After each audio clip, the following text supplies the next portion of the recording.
If you are solving some physics problem using MATLAB, or you are dealing with some computer graphics with MATLAB, or any other similar task, then you are definitely going to come across the dot product and cross product of vectors in MATLAB.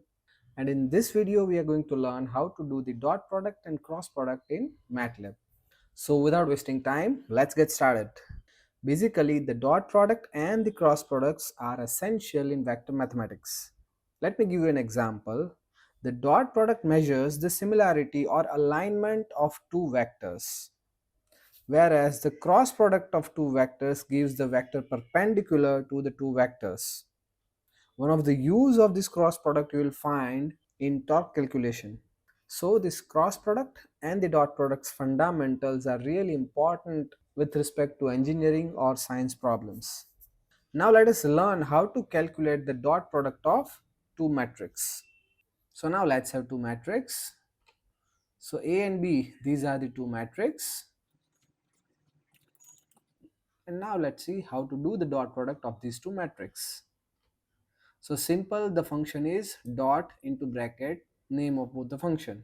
Let's save it. Now let's run. So here we have the result 32. So basically the dot product is being calculated by multiplying each element and then adding them together. It's like this, which you can see on the screen. Basically this type of dot product is often used in finding angle between the two vectors or determining their alignments. You can say that if the dot product is 0, then the vectors are perpendicular to each other. Now we'll keep it aside and we'll go for the next, and that is cross product. To calculate the cross product of two matrices, first of all we'll have the two matrices.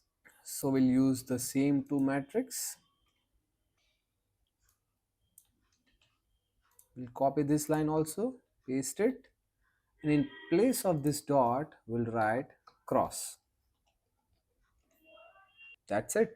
This will do the cross product of two vectors A and B. And now let's see the result of this cross product. For time being we'll call it result 1, right?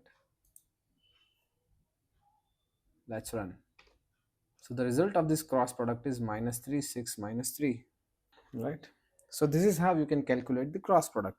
One of the application of this cross product is to calculate the torque. The equation of torque is R cross F. So that's it from this quick short video. We'll meet you into the next interesting video of MATLAB tutorials. If you found this short video helpful, don't forget to like, share and subscribe to this channel. See you into the next video.